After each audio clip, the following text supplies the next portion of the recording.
All right, we're waiting on parts for the Peterbilt, so we're going to take advantage of you know, the fact that it's cold outside. I got the heat on in here, and we're going to build the LS so we can be ready to put that in, because as soon as the Peterbilt's done, the LS is coming in. We're going to get this motor put together, get it stuffed back in it, and get it over to them. So the first thing, if you don't know anything about this, there's a whole playlist on the LS, the C10 swap. We ended up with a broken connecting rod, and it did all kinds of damage in this engine. So we completely disassembled it, cleaned it all up, took it to the machine shop, had it gone over, cleaned it up again, cleaned it up yet one more time, and then we painted it. And now we're getting ready to put the cam bearings in. So I have gone over it this morning with clean towels, WD-40, wiping everything down, getting ready to put cam bearings in. So in this particular LS engine, they're not the same cam bearing all the way through. There's a difference in the outside diameter of several of the cam bearings.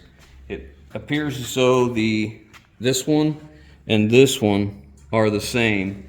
This one's different, and these two are the same. So be conscientious of your bearings and their location where they belong. The ones that we have are numbered.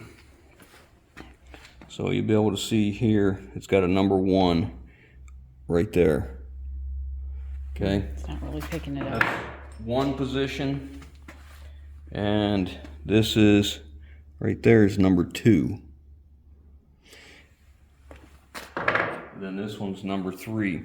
So the way these are designed, and they come in the box, you have 1, 2, 3, 2, 1. Now I'm going to show you the difference here because it's worth noting. If you pay attention to this here, you can see how snug that is. That's a pretty snug fit. We'll talk about that marker line in a minute. This is the next one in. As you can see, the outside diameter is smaller of the bearing. This is the center one yet, and it's even smaller. So those are our 3 different sizes. So you need to make sure you're putting them in the right order. Now, the reason I have a Sharpie line here is we have 2 oil lines. There's an oil hole feed here and oil feed here, and in our block, if you look down here upwards, you'll see there's an oil feed right here. So we need our oil line to match up to where that oil feed comes in. So what I've done is I've put it in place where it's going to go, and then look at the top, you can see where my mark is. So when I'm using the tool, I have a line of reference to know it hasn't shifted when I go to put it in, because we're putting these in with a special tool and a hammer. So let's get set up, and I'll show you what we're going to do to begin with. So this is the tool, and you'll see that the bearing sits on there, and it has a lip right here that pushes. So when you're driving it, it's pushing against the edge of this bearing. So several things to note here is when we go to put this on, we want to have that line right where it goes, and then this, as we shove it through, centers on the front bore right here and keeps us square so we're not going all cattywampus. Another thing is, you don't want to hit this with a light hammer. We want to get the most out of every hit so we don't damage the edge of that cam bearing. So we want to use a sizable hammer, and when we're hitting it, we want to use control, but we want to have enough force that we can hit this just a few times and knock it in place, and not do this tap, tap, tap and end up curling the edge of the bearing. Also, I'm going to start at the rear. So we're going to feed the tool through here, and we're going to start at the very back. So as we're installing our cam bearings, each one goes in. I don't have to drag my tool back across brand new bearings. Like, there's a tendency for people to start in the front and start pushing their bearings in this way. Each time you're dragging the tool across your brand new bearings. So I like to start in the back. Get my line marked again. I put my finger on it, kind of lost it. So I'm I'm gonna get it on here and grab my hammer. Make sure the tool is clean. I wiped it down with, my bearing fell. I wiped it down with WD-40 and a clean rag. Let's see my bearing here. Put it on our tool. Get it in where we want it. And right there. And we'll put this cone on the front.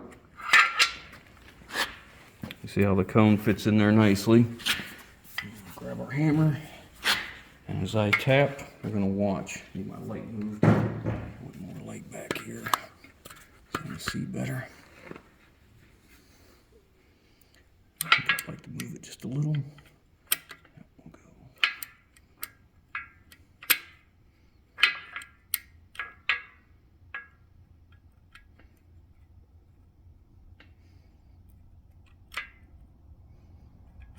Right there.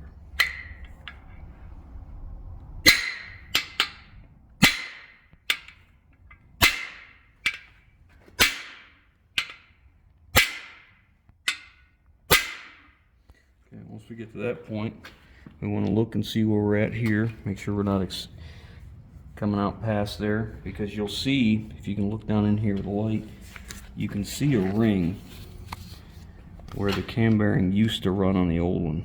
The bearing is actually narrower than the journal it's going in. So we just have to make sure we're getting it in the right location.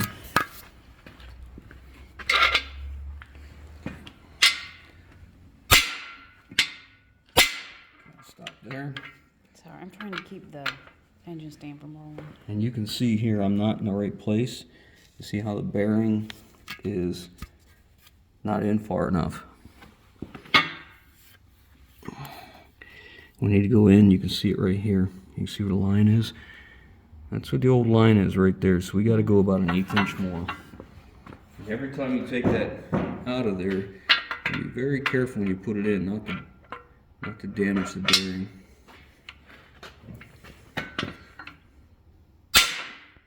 See it? It feels like it went. I can't tell what's going out of focus. Plus, I'm seeing the tool and not the bearing. Pull the tool out. Yeah, it's still got more. A little bit more. Looks like about the same, to be honest. No. Okay. I can see it moving here.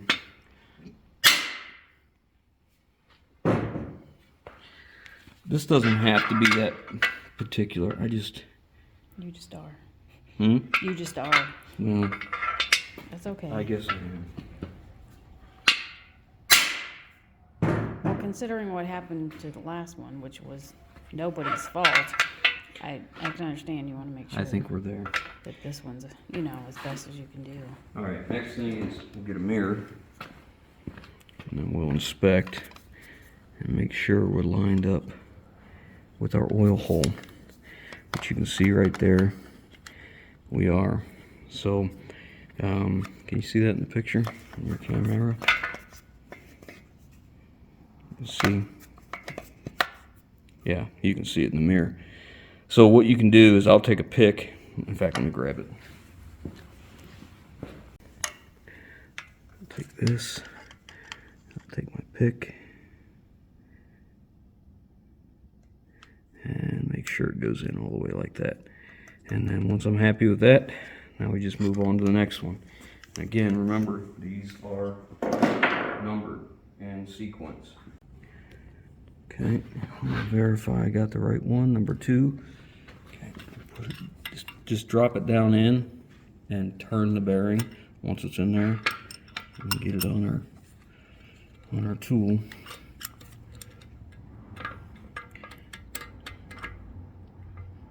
Get our marks straight up and down. Get our cone centered. I think we could move just a little bit there. Yep, there we go. As I'm doing this, you can see in the front here, I'm holding the cone.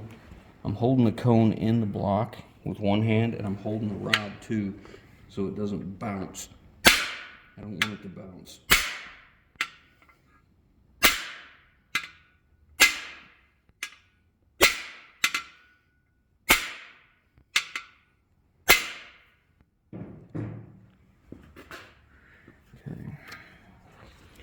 Still got more to go. I can see the bearing there. See it shiny?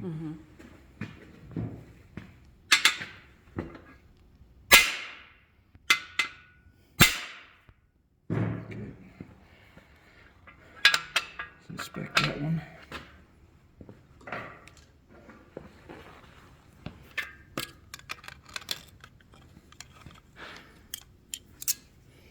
Pull the tool out a little farther.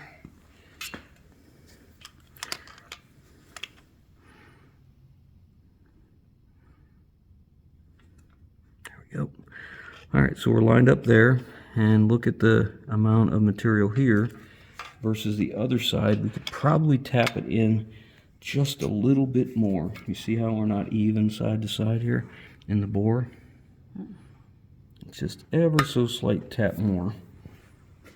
You just don't want to go too far.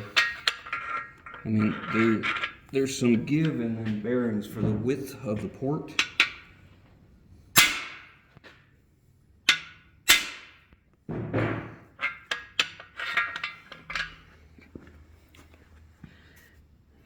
Yeah, I'm happier with that.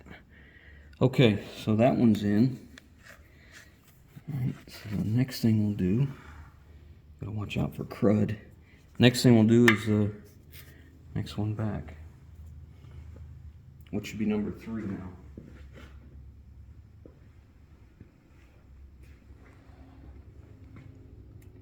This is number 3. So again, we're gonna drop this down in, just turn the bearing sideways. You see what I'm saying about turning sideways? You just drop the bearing in the cavity, then turn it sideways, and you can get it on the tool.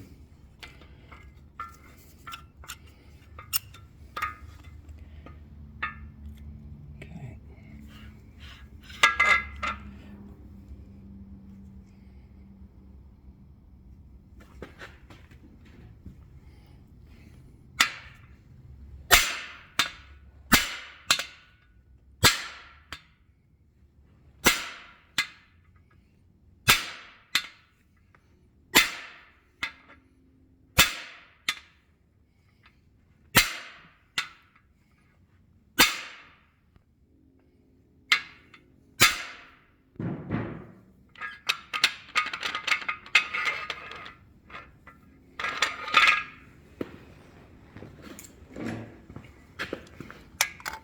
Looks like it has farther to go, does it?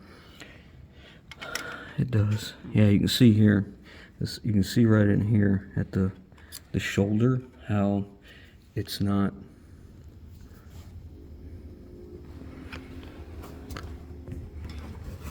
Right here, hold it right there. Maybe it'll focus on it. Of course not. Anyways, you can tell in my mirror that we're not on the shelf where we need to be in there, so I'll do some more.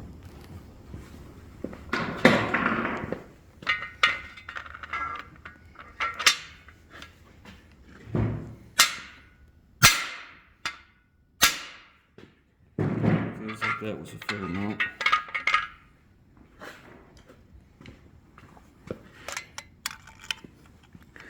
Yeah, that's better. Okay. Check this way. Yeah, tools in the way. Let's go this way.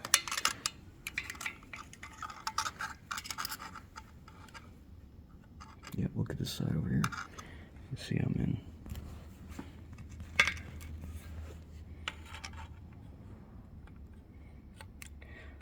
So we want that oil feed to be lined up as much as possible so there's no restriction on oil flow. So if you imagine if this was our oil hole, right, and we had, let's say our bearing hole was like this and we only got this much of our flow, then obviously, you know, we would be reduced. So we don't want to do that. We want to make sure we get it in the right location. Okay, now we're on to this one. Again, drop it in. Turn it sideways. Get her lined up where you like her. And our centering cone here. See, here's part of the problem with this is you get longer here and it's harder to see because you keep moving this back. Yeah.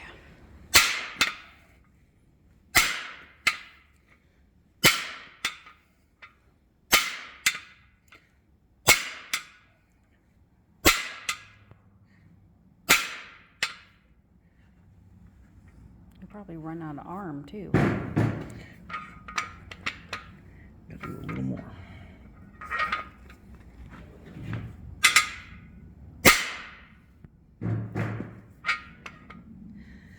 Spot right there. I'll just take this out for a minute.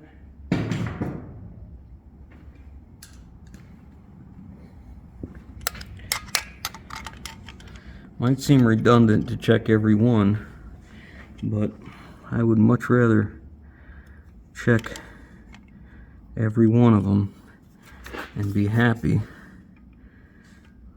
than to not to. See, we're right on the edge of that oil galley. Can you see that in there? Does that show up? I don't know what you're talking about. Well, down in here. This way? No, right here. Alright, see where my pick is? No, come on this side. Alright, so you can see where my pick is. Right in here, this bearing is just on the edge of that oil. So we can go in just a little bit more and get the full port. Camera doesn't focus stuff that's in the mirror real good, but yeah, see, we're in good on that one. Yeah, see how you can. It's probably not going to show up real good, but I want the lubrication hole in the bearing centered on the hole in the block. I think we're good. I think the more I look at this one,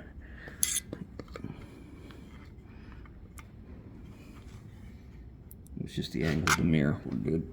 Okay, we got the last one to go.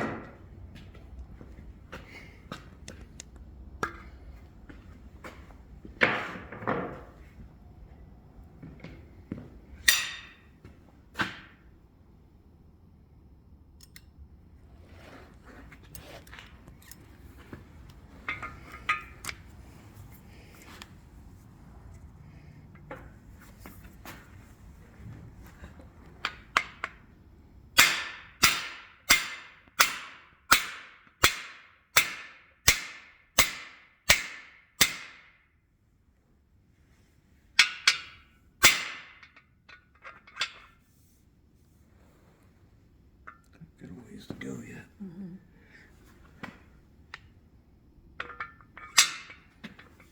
This one we don't have a cone. We probably could have taken it apart and gone the other way and used the centering cone.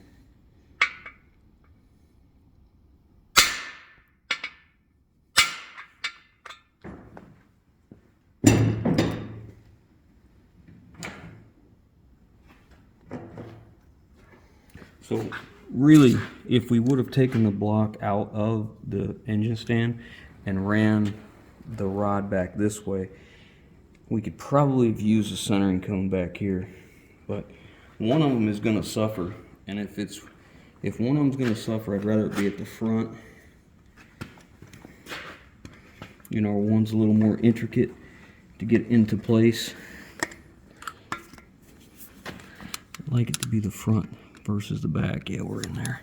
oh, yeah, I see what you're saying, because it's easier to get to. Yeah, it's easier to manipulate this one to get it square. And you can see, we want to make sure we're even all the way around here. But I think we need to go in more.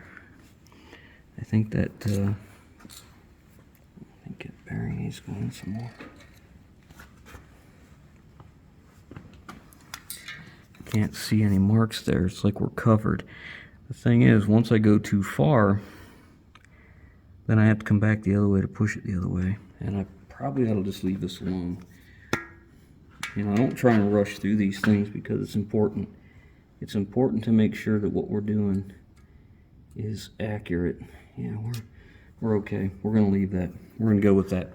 Okay, so the next thing we'll do is we'll go through and take a mirror and a light and a towel, and we will clean every bearing, because as we push these in, you can get tiny metal fragments off of the bearing. So we'll look at it and then we'll wipe them all down to make sure there's none. And if you look out here, you'll be able to see it here better. It would be like in this area in here. So I see one right there. Is that going to show up? See that tiny fragment right there show up in the light? That's the kind of stuff we're looking for. That's where the bearing went in and just barely skinned against the metal. So we want to make sure there's none of that in our engine anywhere. And again, I need to make sure this is the same distance away all the way around, because it's got to be square. If that bearing is sitting crooked, then what happens is it only contacts on the parts that are closest to the cam. So if you have your cam journal like this, and this is your cam bearing, but your cam bearing's in crooked, it's going to wear here, and on the outside it's not going to wear evenly. And also you're going to have a larger amount of clearance in another spot, so you're going to lose oil pressure. So it's important it rides, not only rides parallel or perpendicular, I guess it would be, or parallel to the actual journal on the cam for good longevity, but otherwise, you know, it would wear out faster and you'd lose oil pressure. So we want to make sure that everything in here is just right, and it's worth taking the time. So I'm going to do that next, and then we'll get ready to put the cam in. I'm getting ready to put the cam in. So a couple things. I want to put some lubrication on the bearings themselves before we put the cam in, so it'll help to get it in there. Now you can use whatever you like. Lubriplate 105. This is an assembly lube as well, but I've used this for a long time, and I kind of like it because I don't think it separates and falls out. This is pretty thick too. I think this is a little easier for me to get into the cam bearings, but I like to use this. It's what I'm going to do. The next step will be, I've got the cam bearings lathered up with lubriplate now. So what we'll do now is put some on the cam itself, because as we push this cam in, what's going to happen is it's going to push the grease off the bearings. So if we put some lubriplate on all of these as we go in, it'll help to keep pushing it on the bearings to help protect them. But I've got it all cleaned up and ready, so now I just need to do the deal. We're using this cam. This is from Justin's 6-liter. So it's got a little bit more, I think a little bit more lift, a little bit more duration than the factory one for this, because I think he said a 6-liter is just a little bit different. So I'm going to stand this up, just work this around, just like so. I usually have paper on this OSB, but we've run out, so we'll just have to deal with it. There was nothing wrong with this cam. Justin just chose to go to a bigger cam is all. We don't need to be overly absorbent with this, you know, overly zealous with spreading it, because it's just going to peel off and end up in the edge of the block. We just want to protect the bearings as we go in, and then after it's in, we can, well, you know, we're probably going to go ahead and do the lobes too, just to make it easier. If you notice these bolts on the end of it, those will come into play once we get the cam in a little ways farther. I'm going to go ahead and put this on here. I'll have you do it and I'll spread it. Just put a bunch on the lobes. Ooh, it comes out like a lot. So just put a dot on each one. I'm like a little more than a dot. Well, okay. It's not never sees. Oops. So we have to be careful that we don't gouge our cam bearings as we put this in, because, you know, this is a machine surface, so the edges are pretty sharp.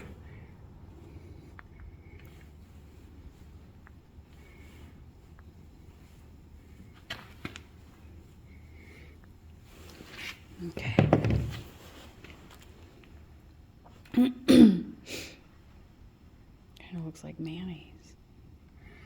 Well, when it's new, it's a little more white than this, but this is just, it's got a little age on it. But as long as the oil isn't separating or anything, I think we're all right. Okay. All right. So, hands off. So these bolts become a handle in the beginning to help us. And then we're going to slide this in. Bearing by bearing, you can see how. I asked Justin about this before. He says these LS cam bearings are tight. I probably shouldn't have put as much lube on as I did. I'll hold this. Keep it. Yep.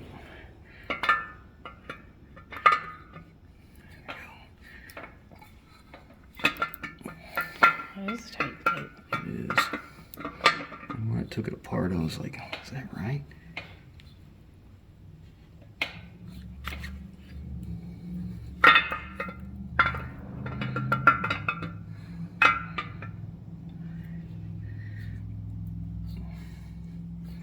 Just trying to turn it as we go. So I'm not forcing it. Oh, I could see why you put those bolts on there for handle, because otherwise, Yep. that'd be rough. Here we are. Alright, she's in place now. So now I'll take luber plate again and I'll hit all the high spots as we turn this.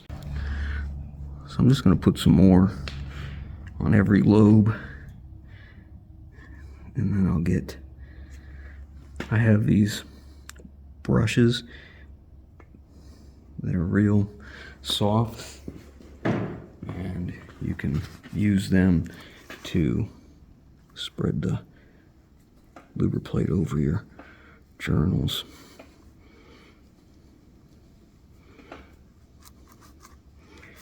Or you can use your finger, I guess.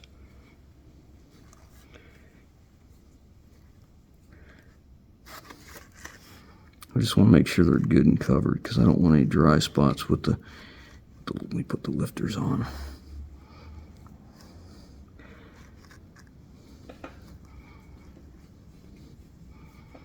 Like that spot. Concentrate more on your high spots because that's where your pressure is. I want full coverage, but I would like more on the area of the lobe where it increases, because as it increases it has to push against the springs, and that's when you're going to get more friction.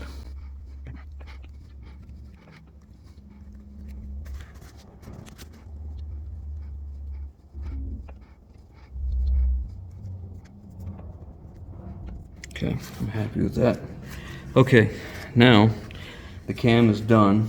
We can take these out. These are just bolts from something else that I had. It's important to thread them in all as far as you can, because if you get it just the very end, you could damage the threads and not be able to put your timing gear on. So this is the cam lock plate. You see it's got a printed seal here. So that surface back there needs to be very clean. So this is what stops the cam from walking out. So this is the plate that goes in the front and seals off this oil galley to this oil galley. Lets it go from one side to the other. So we want to make sure this is very clean before we install it. So we're just going to wipe off the excess luber plate around it. That won't hurt the seal, but we want to make sure it seals good and make sure all those are clean. And then you see they have Loctite on the Torx bolts. Mm-hmm. Fancy. Yeah.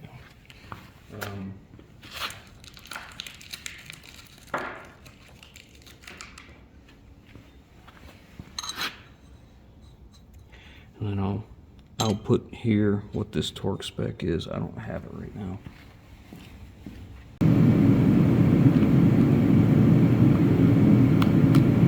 So here's how I unpackage bearings. I don't like to tear this packaging for fear of deforming the bearings. So I just go on the back side and I cut kind of up towards me. Get all the shrink wrap off. Once you break it loose, you can just roll it out. Then I'm not as concerned, or I don't think I'll damage it. So the first thing, these are crank bearings, so the first thing we need to know about them is you see they're obviously different. This is what's called a thrust bearing. So these halves go together, and what they do, you see how this is the top one, because it's got our oil ports in it. What this does is this surface here rides against the machine surface on the crank and keeps the crank from walking back and forth. This is what it wears against to keep to limit that. So we have to make sure we put these in the right location. And the way to know where they go is if you look at the side of the block, you'll see this machined here on both sides. So that is where our thrust bearing goes. Next thing is we want to make sure the orientation is correct so that all the oil can get into here, because as the oil comes through each one of these holes, it goes, not only lubricates that bearing, but it pressurizes the crank. And that's how all of our rod bearings get their oil, is like this one will feed this one, this will feed this one, this one will feed this one, this one will feed this one, and so on. So it pressurizes the whole crank, and there's journals in the crank, and then it has a hole at the rod bearing so it can feed that. So I did make a mistake. I didn't say and tell you that, you know, you don't use blue towels when you're assembling an engine, and this is why. You get machine surfaces, you get crap like this. So now I have to go over the whole thing everywhere I've wiped it, and I gotta find that, because that will end up in your oil filter. So I have to go back over. So don't use a blue towel. The other thing is, you got to make sure that this surface in here is 100% clean on the block and on the main bearing caps, because if you get crud in there, it won't seat properly. You can't torque it. So we're going to get this wiped down, get everything inspected again, and then we're going to install some bearings. So that would actually be our bottom half of the thrust bearing, and then these are upper halves of the main bearings. And you notice they have a locking tab here. So as we go to put these in, you can see that tab right there. It's called a locator tab, and we've wiped all the journals out again. So we don't want this to, we don't want to push it in with any tool. We just want to use our fingers, and we want it to be as even as possible. Now, a lot of manufacturers stopped using them locator tabs, and then we're seeing an increase in spun rod main bearings. Now, if you're seeing an increase in spun rod main bearings and you've removed these locator tabs, it seems to me wouldn't be a bad idea to put them back in. They say that the tension, the pressure of the bearing itself, the two halves and the cap, is what holds this into its proper location.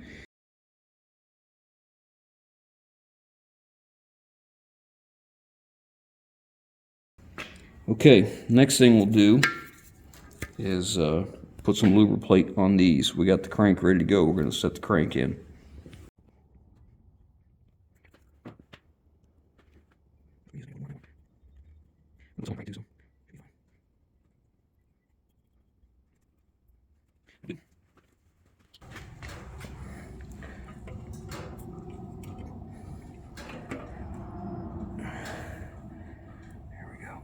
Alright, so you can see here, this is where the machine surface is on the crank that rides in that thrust bearing. So that's going to stop it from doing this. So now that we have that in, we don't want to rotate it because we want our grease to stay where it's at. Now, really, if you want to be precise, we'd be using plastic gauge on here. But since we had the crank checked, we had the rods checked, we know that they're within specs, so I'm not too concerned about it. Plus, this thing didn't have a knock at all, so I'm not worried. But if you were, you take plastic gauge laid across here, you torque down, well, you put it in the mains, but you torque it down, then you take the gauge and look, see how thick it is. That'll tell you what your clearance is. We don't need a plastic gauge, so we're just going to get this caps ready to go and getting ready to torque in. These are the main bearing caps here, and you'll see they're numbered 1, 2, 3, 4. and then there's nothing here. It's over here. And that's by design. You'll notice that all the ears here, this is the front of the engine, all of these ears are pointing towards the rear of the engine except for the last main bearing cap. And the reason for that is this cap and this cap is the same. They make it to where they're interchangeable, so obviously they don't have to make two separate ones. Now, why they don't stamp that number over here is beyond me, but I guess it doesn't matter. So when they make these interchangeable, because you can have the tabs facing backwards or forwards, that means our locking tab can be put in differently. You'll see that we have a spot here, but a spot here as well. And if you turn that the other way around, like going this way, that's correct, because we want it to be just like this, just like that one. The thrust bearing doesn't have one, not on this brand of bearings, and this one has it. So this number 5, being that the tangs are turned backwards, if you had put it the same way as the other ones, then it would be on the wrong side. But if you put it the way it belongs, as we flip them over, opposite, now they're all lining up, and that's what we want. We want them all to line up. You'll see on the block that we have our locator tabs. There's only one option on the block. Okay, so we want to make sure we're putting all of them the same way in our main bearing caps as well. So, like I said, the rear one, number 5, will face forward. The rest of them will face back. And as you can see, the locator tabs will be on the opposite side of the ones here.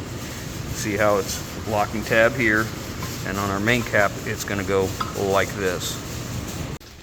So, if I was building this motor for anybody but, or any other application besides what this is going to do, which is probably maybe less than 10,000 miles in its life, I would not use these main bearings. I don't like they don't have a locator tab, but they are,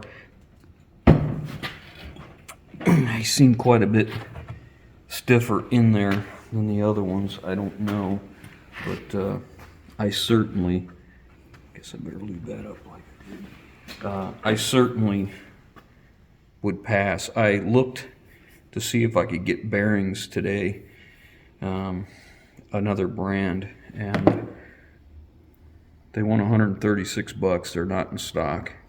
This is what the parts stores that have them in stock, this is what they have.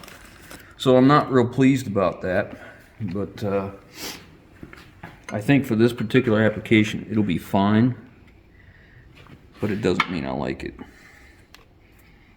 So I'm going to set all these in, and then we're going to do the torque sequence. Again, if you were building something you were concerned, or you had work done to the crank, or line bore, or anything, you would plastic gauge this. I did not, and I don't think it's necessary in this one. So all those go in that way, and like I said earlier, I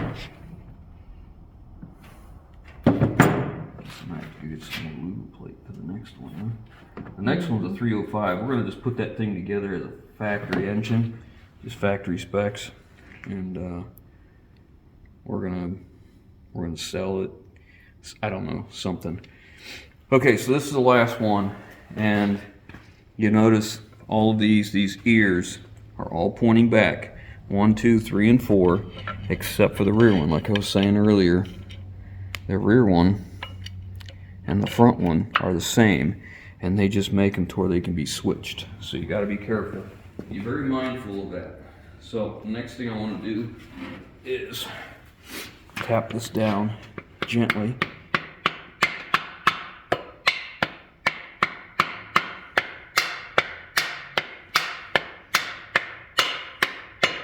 You'll hear that tone change.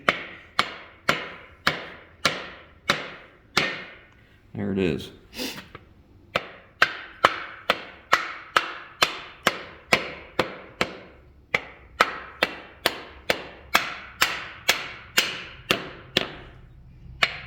This one's a little more difficult.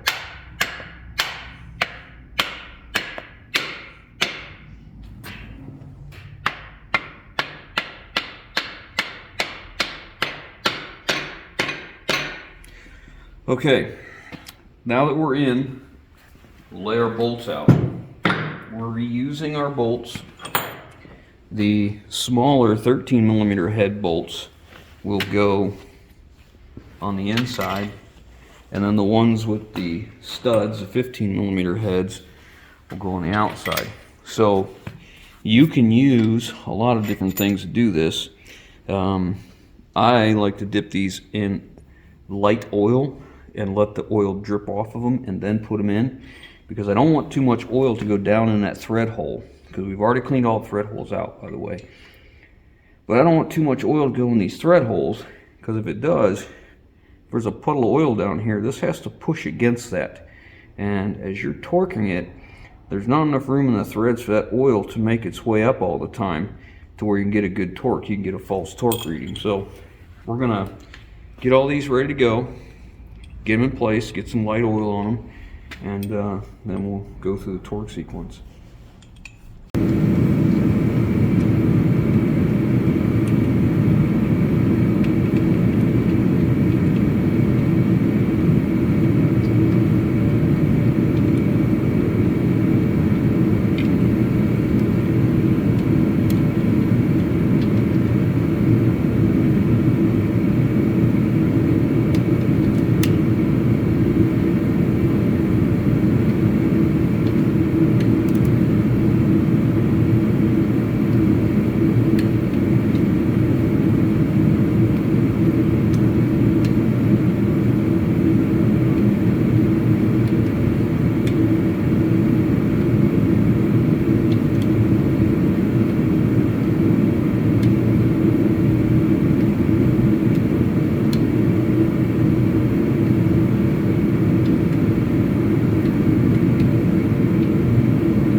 These bolts on here go to 15 degrees plus an additional so many degrees.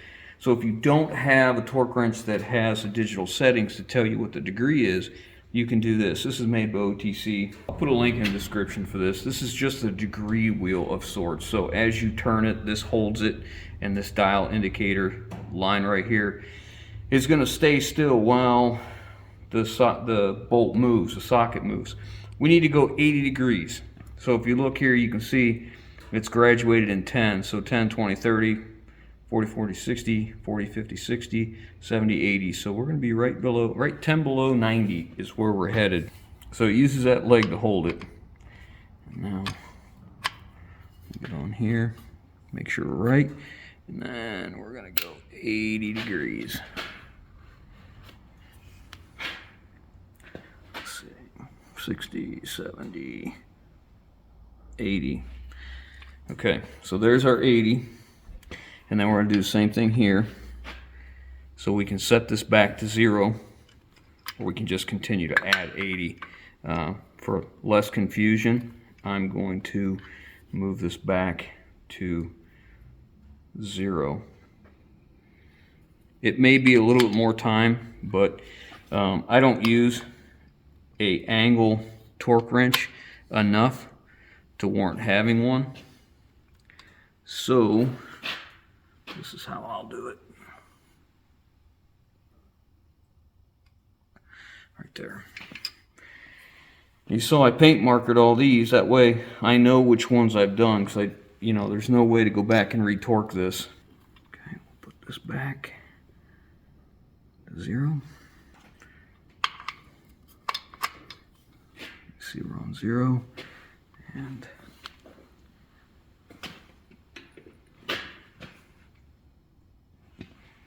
and 80. Okay, so we will continue on with this. We're at 0 now, so we need to go 30, 40, 50, and just one mark past that 50.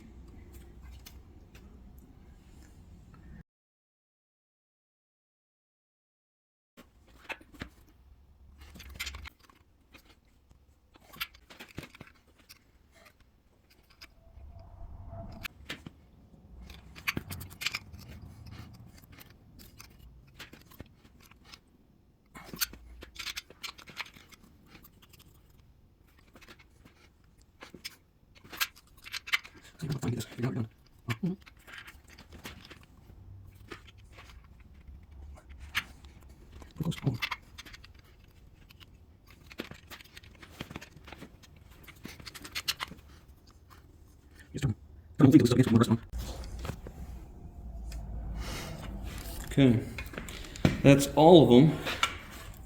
Make sure the cranks, look at that, nice and smooth and easy. And then we'll double check all of our marks here are about the same. So if you figure we went 80 degrees and on the outside we went 51, you can see the difference there in my marks, how they're not straight. And then others are these ones are just a little bit less. And they all look the same, so looks like we're in good shape. So the next thing we need to do is put in the side bolts. They go through the block into the main cap. And originally these had RTV, or a thread sealer, from the factory. But we're just going to put a little gray RTV under the head of the bolt. Just like so. And then we'll put the bolt in place and torque it down before it sets up. I just use this gray RTV is just fine. I don't see any need for anything else.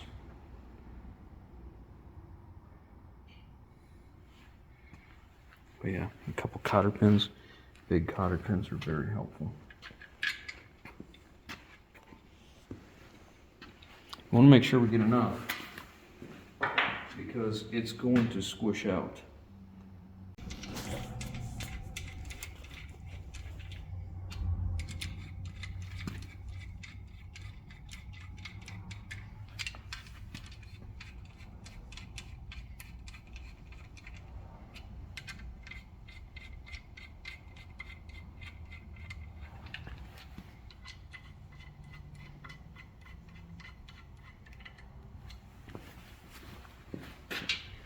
These get torqued to just straight 18 foot-pounds.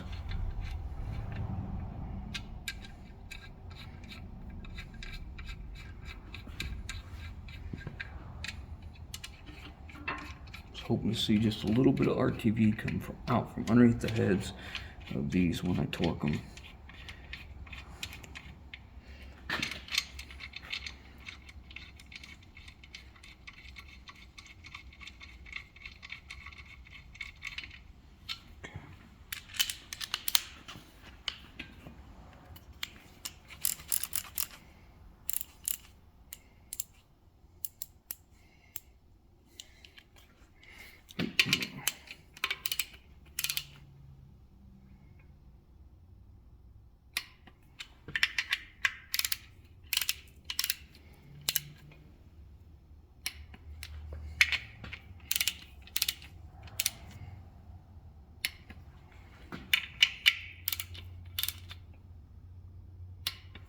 I don't think it really matters how you torque this, the sequence.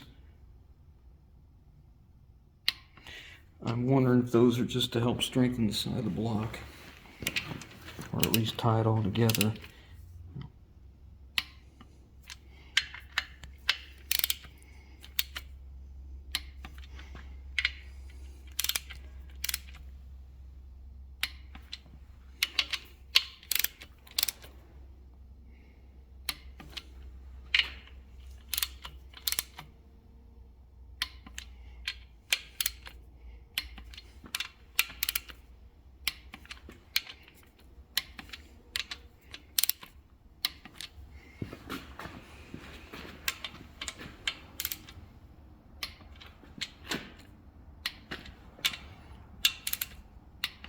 believe somebody left a comment and said they think I need a new sweatshirt? I don't know why. Why would they say that? I don't know why. It looks like a big mouth. You know what this is from? This is from when you're not a very good welder, but you're a very good grinder. Okay, that is the rotating assembly in. Look how nicely that turns. We could get in here and check our forward and back play for our thrust bearing.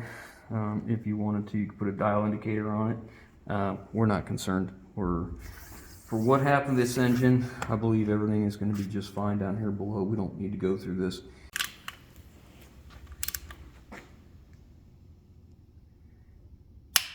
Boy, GM sure likes their 18.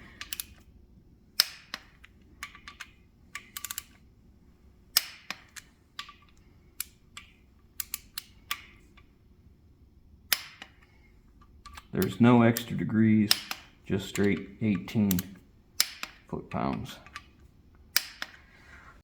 So we have a new plug to go in here, but I don't have a socket big enough to fit that, so I found a nut that works with a grade 8 bolt and welded it together. So hopefully it's strong enough to get this out.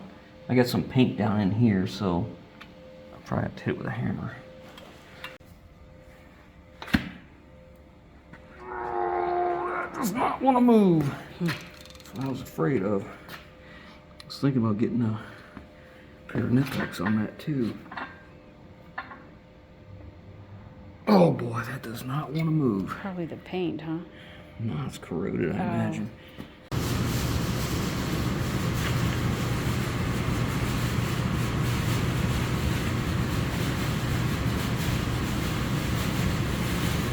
Oh, let's make sure we're on there straight. Sure looks like it. I don't have the right socket, so I took a nut that fit in here and I welded it to a bolt in hopes that it'll work.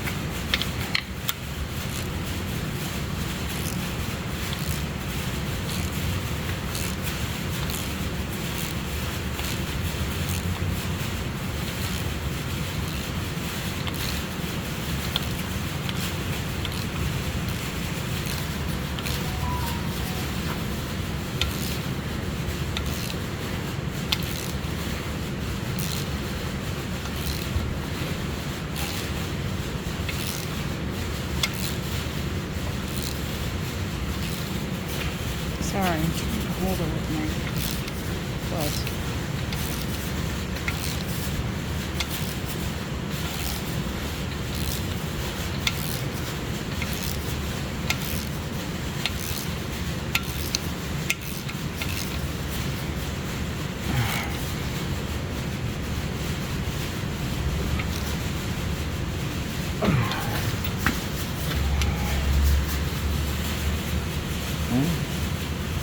Looks flat all the way around. I'll do it just a little more before I break it.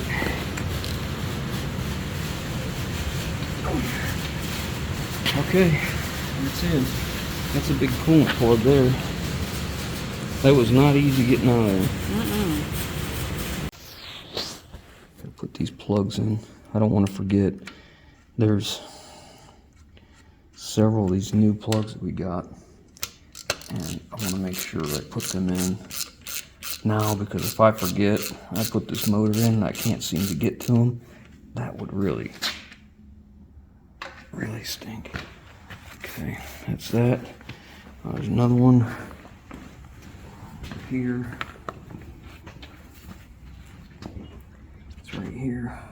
We didn't remove that one for some reason. There's 3 of them. 3 of these. Where's the other one at?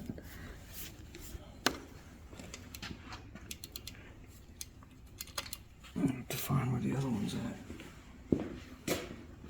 Oh, right here.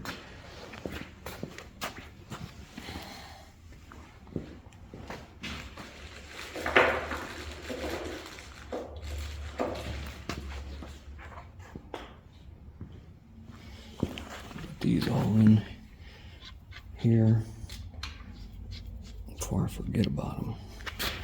I wonder if we'll get this one out. I wonder if I tried and couldn't get it out and stopped. Ooh, that's a good sign. Yeah. That's Well, this is steel, not brass. Yeah, that first one was terrible. Who cares?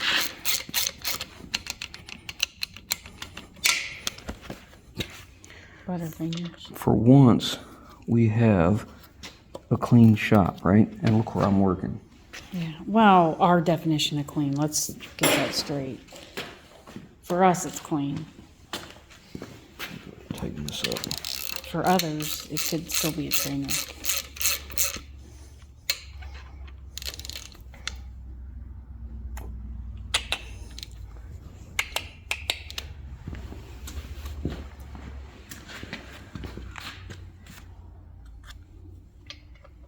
These are obviously sealed by the threads, but they also have these little grooves here, like they must be something. So they're groovy. Are they groovy? 2, 3. Okay. I bought all these in a kit. This is the kit that I got that had the plugs in it we just replaced. This one, this one, this one, and that one over there. It also comes with this bypass piston that goes into this area. I think it goes that way, I'm assuming. I'll have to look to be sure. Of course, it looks like it goes that way. Anyways, I'll look and see. I can't get to it right now, so I'm just going to leave this in the bag. And then once get this off the stand and we're working on the rear timing or the rear cover, we'll put this on at the same time. So I think this is a good place to stop. We got a fair amount accomplished. Crank turns real easy. So we'll pick up next time when we get the pistons, put rings on the pistons, put rod bearings in, push the pistons in, and get them all torqued down. And then hopefully by then we'll be ready to do our timing chain. So hope you guys enjoyed. Hope it helps somebody. We'll catch you on the next one.